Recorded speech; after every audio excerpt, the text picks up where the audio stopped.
E na próxima terça-feira, Kamala Harris e Donald Trump se enfrentam no segundo debate entre candidatos a presidente dos Estados Unidos. Só que, para ela, será justamente o primeiro embate com o rival republicano.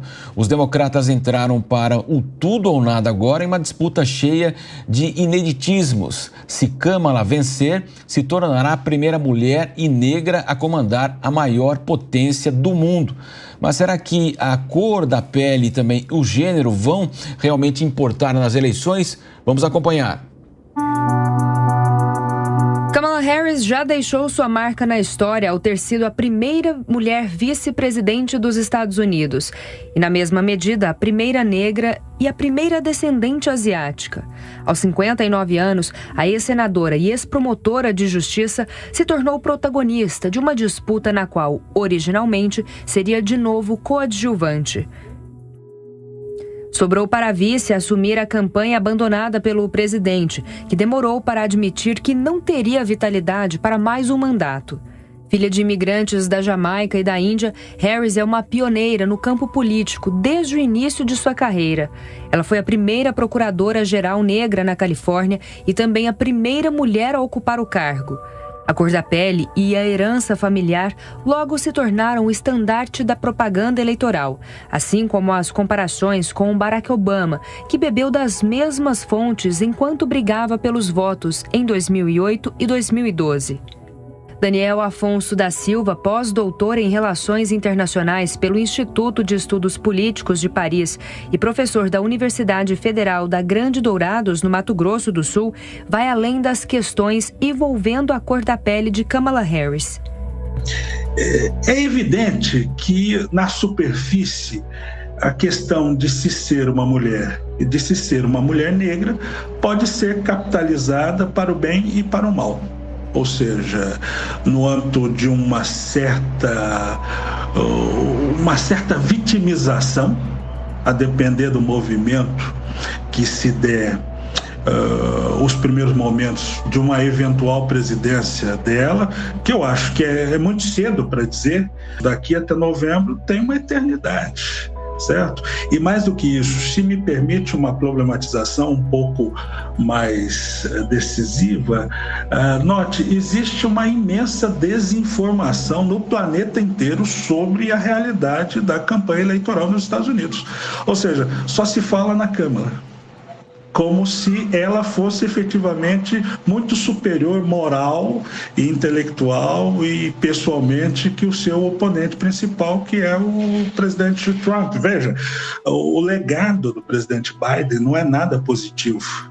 E o legado do presidente Biden é o legado da Câmara. Os discursos dela a respeito das conquistas em campos dominados por homens sempre foram proferidos com muito orgulho. A exemplo deste em que ela fala abertamente ter sido a única mulher negra no Senado dos Estados Unidos daquela gestão.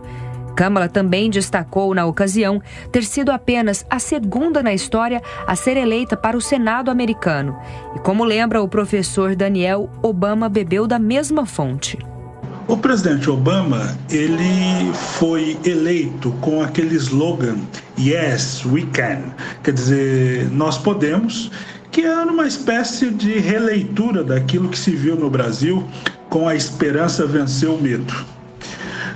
Esse slogan do presidente Obama, ele tinha como conteúdo a ideia de que os Estados Unidos poderiam deixar de ser uma realidade imperial e uma realidade racial. Quer dizer, os Estados Unidos, com o presidente Obama, estavam às voltas de se transformar numa sociedade pós-imperial e pós-racial.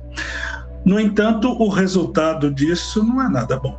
Quer dizer, o legado do presidente Obama não é nada positivo, ou seja, o presidente Obama nos deixou, no caso dos Estados Unidos, um identitarismo exacerbado, um wokeismo que, enfim, constrange inclusive os democratas hoje, e mais do que isso, um tipo de acirramento no interior dos segmentos raciais nos Estados Unidos, porque quando a gente fala da questão racial nos Estados Unidos, a gente precisa ir muito além da questão afro-americana.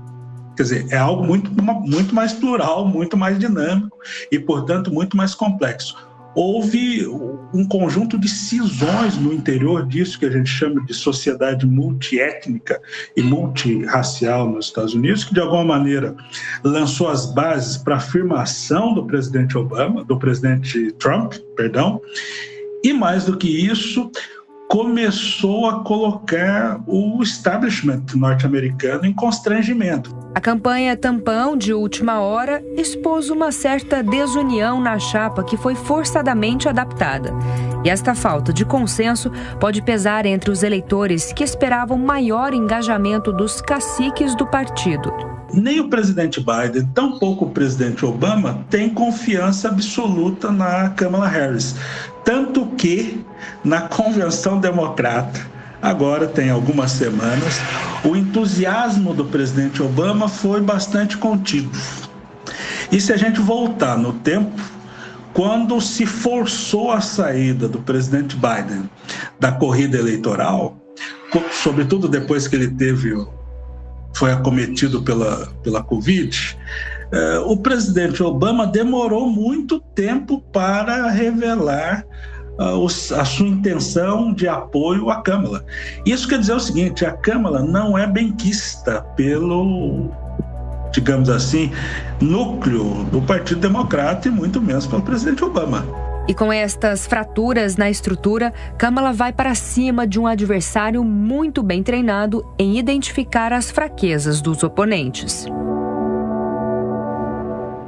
Donald Trump aparece atrás nas pesquisas de intenção de voto no cenário nacional. Ele sabe que os estados pêndulo são fundamentais para a reversão dessa desvantagem. Na reportagem a seguir, vamos rever a biografia do homem que deixou uma marca inegável na história presidencial americana. Nossa! Trump desafiou a lógica. Escândalos sexuais sempre abalaram a corrida pela Casa Branca. Isto quando não sacudiram presidentes no cargo. Mas o magnata está passando ileso pelas acusações da atriz pornô, que garante ter tido um caso extraconjugal com o candidato. A história é antiga. Apareceu na campanha que elegeu Trump em 2016. O desenrolar da denúncia é o que o levou para o banco dos réus.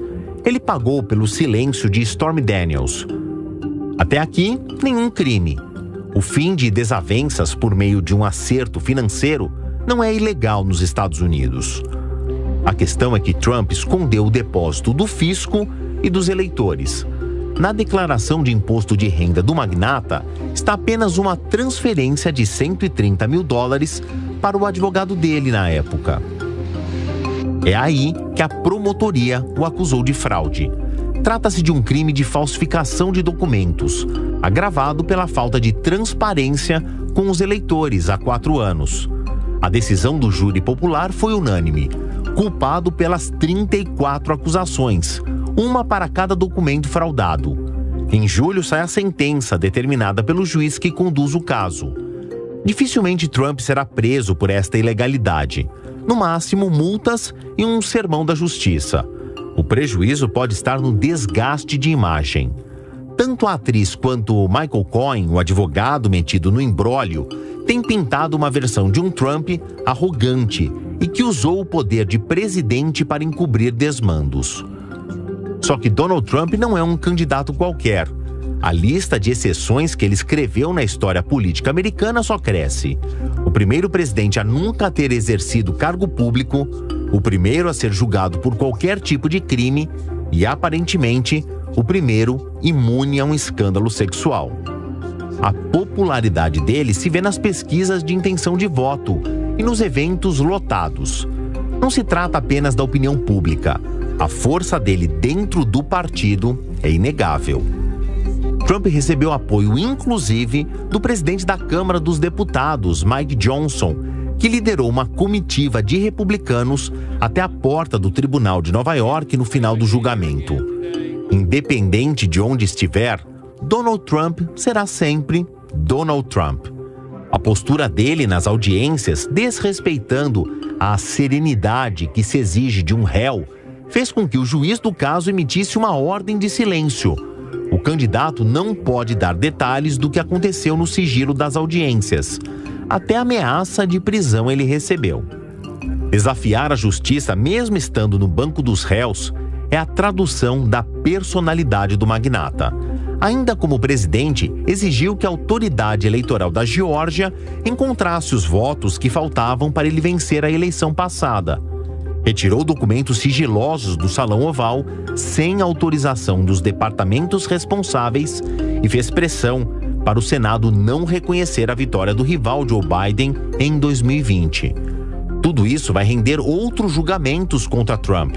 Mas por conta da morosidade dos processos, as decisões ficarão só para depois da posse. E se o republicano for eleito, ele ganha a imunidade presidencial. Figura famosa pelo pulso firme no reality show que o projetou para o estrelato, Donald Trump levou para a administração pública dos Estados Unidos agressivas estratégias do mundo dos negócios. O passado dele esteve mais ligado a Wall Street do que a Washington, mas ele mostrou talento em transitar por estes dois universos. Donald Trump nasceu em uma família rica e cresceu nesta casa, no Queens, em Nova York. Quando adolescente, seu pai, um milionário do setor imobiliário, enviou Donald para uma escola militar. O biógrafo da família diz que essa foi uma experiência chave na sua formação. Donald Trump foi criado por esses homens muito agressivos e muito masculinos, que acreditavam na lei do mais forte e que a vida é uma questão de hierarquia, que quanto mais você é poderoso, rico e com status superior, mais você pode ver de cima os mais jovens ou aqueles que estão numa posição inferior. Depois de se formar na universidade, ele passou a trabalhar com o pai. Mas não demorou para Donald construir o próprio legado. No coração de Manhattan, o distrito mais famoso dos Estados Unidos, ele alcançou o auge da carreira empresarial, inaugurando em 1983 a Trump Tower.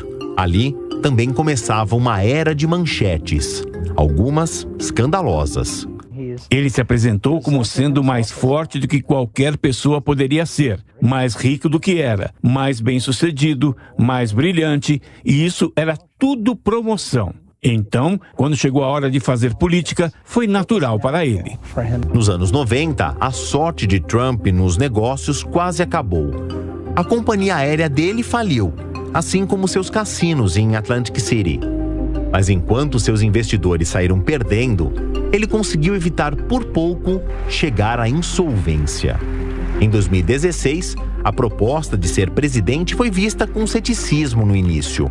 A campanha ganhou força quando o bilionário deixou para trás tradicionais nomes do Partido Republicano. O estilo ousado e imprevisível levou grandes multidões aos seus comícios. Eram eleitores que se sentiam afetados pela globalização e vivendo em comunidades atingidas por um alto índice de desemprego e dependência de drogas. O país precisa de um empresário para que haja mudança. Tivemos muitos políticos fracos. Precisamos de alguém que possa reerguer do país. Eu acho ele inspirador porque fala com o coração e diz a verdade.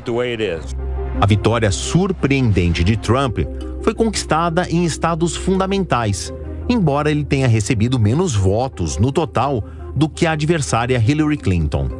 Os 4 anos de governo do republicano também foram marcados por uma nova maneira de se comunicar com o público, o uso da própria conta nas redes sociais. As mensagens de Trump provocavam tamanho impacto que mexiam com o mercado e geravam reações dentro e fora dos Estados Unidos. O episódio da invasão ao Capitólio, depois de um discurso fervoroso em frente à Casa Branca e cuja convocação dos seguidores foi propagada pelo Twitter, fez com que a conta de Trump fosse suspensa por decisão da própria plataforma. O silêncio não durou muito. Como todo bom homem de negócios, Trump resolveu a questão criando um empreendimento dele mesmo e sem risco de censura.